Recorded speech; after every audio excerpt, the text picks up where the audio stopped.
Crypto trading വഴി ലാഭം വാഗ്ദാനം ചെയ്ത പാലക്കാട് സ്വദേശിയുടെ പണം തട്ടിയ കേസിൽ കൂട്ടുപ്രതി പിടിയിൽ. ഉത്തരകന്നഡ സ്വദേശി മുസമ്മിൽ കാസിം സാബാണ് സൈബർ പോലീസിന്റെ പിടിയിലായത്. പലരിൽ നിന്നായി 24 ലക്ഷത്തോളം രൂപ ഇയാളുടെ അക്കൗണ്ടിലെത്തി. മുഹമ്മദ് ഷംസീർ ചേരുന്നുണ്ട്. ഷംസീർ, എങ്ങനെയാണ് സൈബർ സംഘം ഇയാളെ കുടുക്കിയത്? രശ്മ, പാലക്കാട് സ്വദേശിയുടെ അക്കൗണ്ടിൽ നിന്ന് 24,000 രൂപയാണ് ക്രിപ്റ്റോ ട്രേഡിംഗ് വഴി ലാഭം നേടിത്തരാമെന്ന് വാഗ്ദാനം നൽകി ഈ സംഘം തട്ടിയത്. ഇതിൽ നേരത്തെ പ്രതികൾ കസ്റ്റഡിയിലായിരുന്നു. ഇന്നിപ്പോൾ കസ്റ്റഡിയിലായിരിക്കുന്ന മുസമ്മിൽ കാസിം സാബ് ഈ കേസിൽ പണം തട്ടിയാളല്ല. അതേസമയം ഇദ്ദേഹത്തിന്റെ അക്കൗണ്ടിൽ, ഈ പ്രതിയുടെ അക്കൗണ്ടിലേക്ക് പണം എത്തി. അതായത് കമ്മീഷൻ അടിസ്ഥാനത്തിൽ ഇത്ര രൂപ അക്കൗണ്ടിൽ എത്തിയാൽ നിശ്ചിത ശതമാനം തുക കിട്ടും എന്ന് വാഗ്ദാനം നൽകി ഇദ്ദേഹം ഇതിൽ പെട്ടുപോവുകയായിരുന്നു എന്നാണ് പോലീസ് വ്യക്തമാക്കുന്നത്.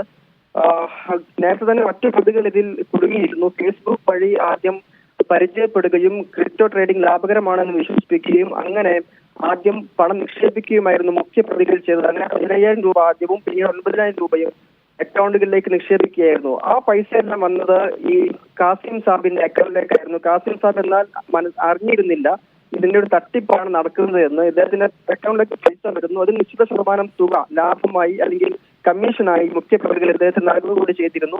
സൈബർ പോലീസ് ഈ കാസിം സാബിനെ ഇങ്ങനെ താങ്കളുടെ അക്കൗണ്ടിലേക്ക് പണം വരുന്നുണ്ടെന്നും അതിൽ ചില പ്രശ്നങ്ങളുണ്ടെന്നും അറിയിച്ചത് പ്രകാരം കോഴിക്കോട്ടേക്ക് വിളിച്ചു വരുത്തുകയായിരുന്നു. അതിന് പിന്നാലെയാണ് അറസ്റ്റ് രേഖപ്പെടുത്തിയത്. രശ്മ. ശരി ഷംസീർ.